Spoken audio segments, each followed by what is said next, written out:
Hello সবাইকে, সবাই কেমন আছেন? আজকে ২৭শে জুলাই আমাদের বিয়ের ৮ মাস পূর্ণ হলো।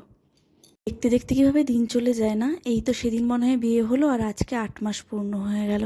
যাই হোক, আপনাদের সাথে গল্প করতে করতে রেডি হয়ে নিলাম।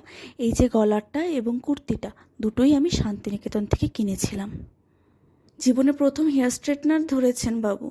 আমার ৭ পুরুষের ভাগ্য ভালো জানেন যে আমার চুলগুলো পুরো ছাই হয়ে যায়নি। তৈরি হয়ে বেরিয়ে পড়লাম। প্রথমে বাড়ির রাস্তা, তারপর মেন রাস্তা। আজকে যাচ্ছিলাম চায়ের বাড়িতে।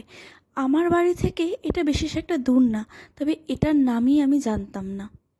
কয়েকজন ফুড ব্লগারের পরপর ভিডিও দেখে জায়গাটার খোঁজ পেয়েছিলাম। জায়গাটা না ভারী সুন্দর, আর খুব ভিড়ও ছিল জানেন, সম্ভবত উইকেন্ড বলে। আর ওদের প্রাইসগুলো একেবারেই রিজনেবল। আমরাই মনে হয় প্রথম যারা চায়ের বাড়ি গেলাম এবং চা খেলাম না। আমরা খেলাম পিৎজা এবং আমপান্না, দুটোই না ভারী ভালো ছিল। আমার পিৎজার মধ্যে সবসময় মার্গারিটা পিৎজাটাই ভালো লাগে। আপনাদের কোনটা ভালো লাগে খেতে জানাবেন কিন্তু। ওখান থেকে বেরিয়ে একটু যেতে না যেতেই দেখি একটা স্ট্রিট সাইড কাবাব সেন্টার। এটা দেখে না আমার আলিপুরদুয়ারের পেটুক বাবা আর রাজুদার দোকানের কাবাবের কথা মনে পড়ে গেছিল। আহা, ভেবেই না জিভে জল চলে এসছে। আর কাবাব দেখলে আমার পেটে এমনিতেই জায়গা তৈরি হয়ে যায়।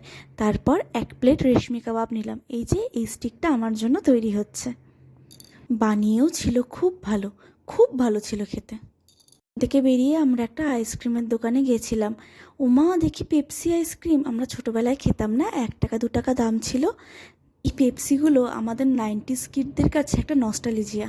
অনেকগুলো আইসক্রিম নিয়ে নিয়েছি। বাড়িতে এসে দেখি এই পার্সেলটা। বিয়ের ৮ মাস হলেও আমাদের কোনো ছবি ফ্রেমবন্দি করা ছিল না। আজকে এলো আমাদের এই ৪ জনের ছবিটা। দেখেই মনটা খুব ভালো হয়ে গেল। বাড়িতে এসে দুজনের মাপের অল্প করে চাউমিন বানিয়ে নিয়েছিলাম। ভিডিও এখানেই শেষ করছি। বিগত কিছু ভিডিওতে আপনাদের থেকে অনেক ভালোবাসা পেয়েছি। অনেক ধন্যবাদ। সকলে ভালো থাকবেন। শুভরাত্রি। টাটা।